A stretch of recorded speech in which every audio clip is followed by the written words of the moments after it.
Hello guys, so in this video I'm going to explain the correction of the worksheet forces. First of all, let us read the instructions given. Fill in the following tables corresponding to each figure assigned, then represent the given forces to a scale of 1 centimeter to 2 newton. Of course, you noticed that in the different examples given, the magnitude was given in newtons.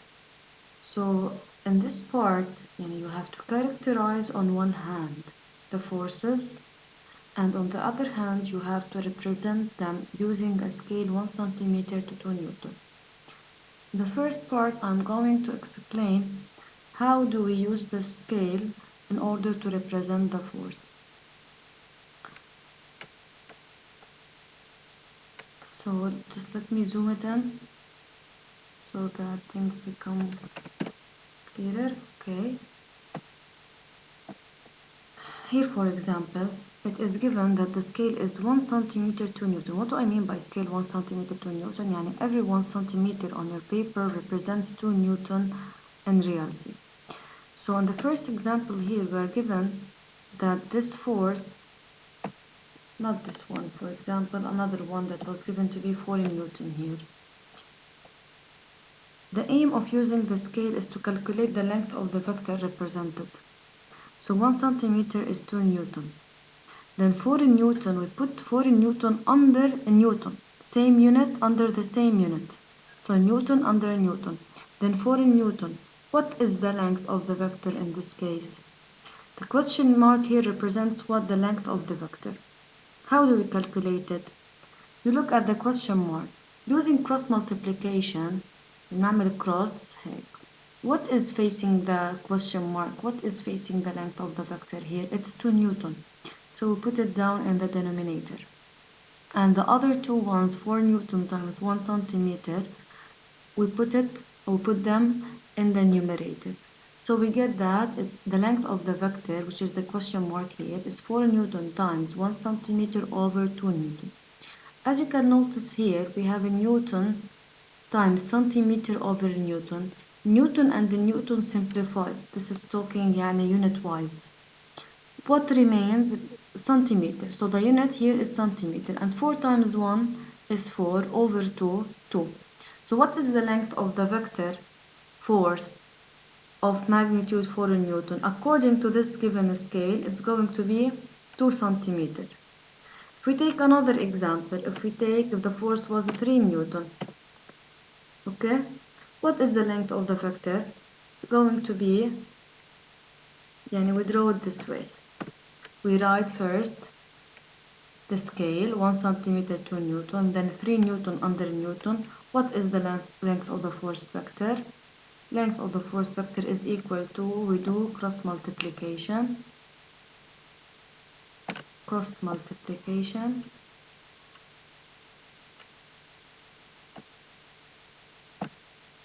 Okay, what is facing the unknown? It's 2 Newton, so we put it in the denominator. Then 3 Newton times 1 centimeter. 3 Newton times 1 centimeter, Newton and the Newton cancel, centimeter is the remaining unit, and 3 times 1 is 3 over 2, it's going to be 1.5 centimeter. This is concerning the length of the vector. Now I calculated the length of the vector. We go to the characteristics of this vector. Let's start with the first one. Here you are given two balloons that are positively charged. Okay, the force to be characterized is the force exerted by the balloon B on balloon A. Then when we talk about charges, this means we are talking about the electric force. And I said in the previous videos that the electric force could be a force of attraction or a force of repulsion. As long as here both are positively charged, and both have the same sign of charge, then they are going to repel each other. This means that B is going to repel A to the left and A is going to repel B to the right. But نحن what are we given? The force exerted by what on what? Which one is the receiver and which one is the actor? When we say exerted by balloon B, balloon B is the actor. On what? On the receiver, which is A. So our concentration now is on A. How is A going to behave, or how is A repelled, right? So B repelling A and repelling it to the left. So what is the name of this force? Electric force. Now concerning the characteristics, which are the point of application, line of action, direction, and magnitude. Magnitude is given 3 Newton for a reason. Point of application, as long as electric force is a force acting at a distance, the actor, which is balloon B, and the receiver, which is balloon A, are at a distance away from each other. Still, B is being able to repel A. Still, B is being able to push A away. Still, B is being able to exert a force on A while being at a distance. This means that the electric force is a force acting at a distance. And all the forces acting at a distance, their point of application is the center of gravity of the receiver. You can refer back to the worksheet that includes the explanation. So the center of gravity of balloon A, which is C, I labeled it here C, the point, it's the center of gravity of the receiver of balloon A, and I named it C. So it's not enough to say center of gravity of balloon A, neither it is enough to say C, point C. You have to say center of gravity of balloon A, which is C. What is the line of action? How is it pushing? How is B pushing A away? Horizontally, of course. The force is being exerted horizontally, لأنه they are aligned horizontally near each other. To the left, as I mentioned before, and repelling it away to the left. Now, when we want to represent using a vector, we already calculated that using the scale 1 centimeter to Newton, the length of the vector is 1.5 centimeter. So using the characteristics, starting from the point of application, point of application, center of gravity, and I have to start from point C. Line of action horizontal, and it's going to be either to the right or to the left, but we already mentioned that this force is to the left. So from point C, we draw a horizontal vector of length 1.5 centimeter, لأنه we already calculated it. After doing so, we have to name this force vector. As long as it's electric force, so we can use letter E to name it. So here, we can write E vector nearby the arrow of the force vector that we represented. Okay.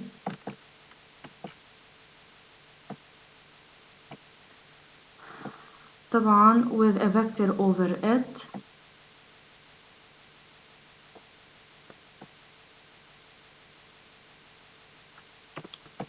Not this way, of course.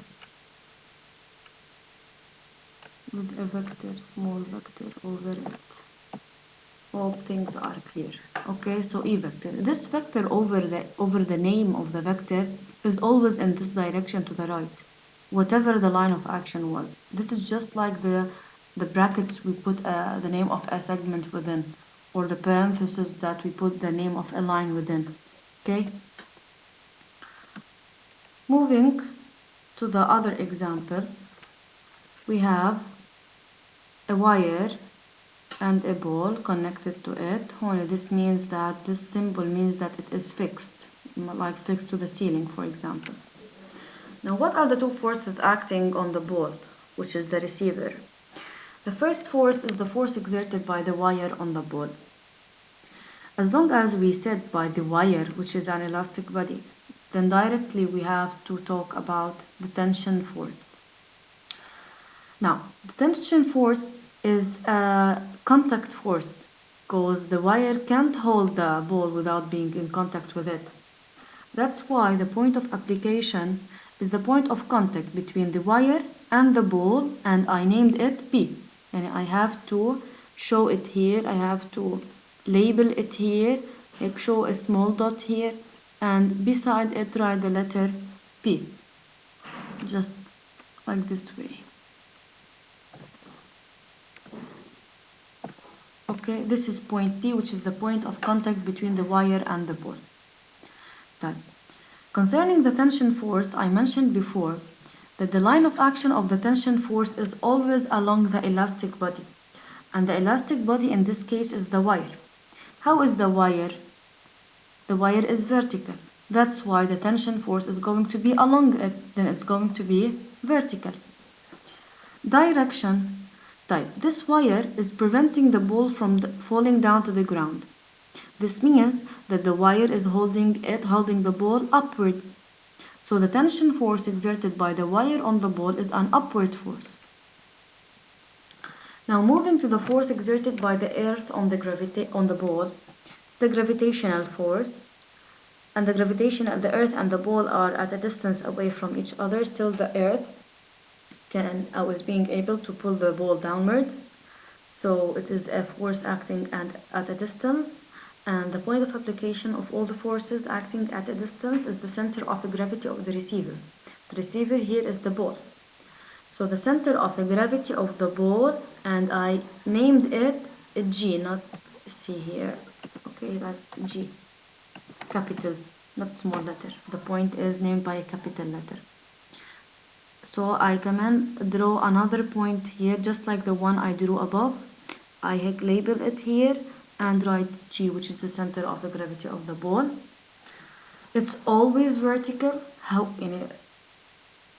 Whatever the ball was, or whatever the receiver was taking any position, whatever the position taken by the receiver is, the gravitational force is always vertical and downwards. Similarly, we can represent these forces using the same scale, which is 1 centimeter to Newton. We already calculated that when the force is 4 in Newton, the length of the vector is going to be what? 4 times 1 over 2 is 2 centimeter.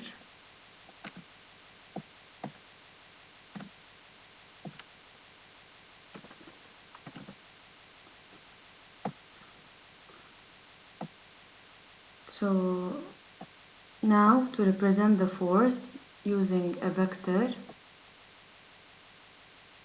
starting from the point of application, which is P, along the wire, and I have to draw a vector along the wire, which is 2 centimeter. Similarly, another one of the same length must be drawn from the center of gravity to represent the gravitational force vertically downwards of the same length, which is 2 centimeter. And then at the top of the arrow, I have to name tension force T vector.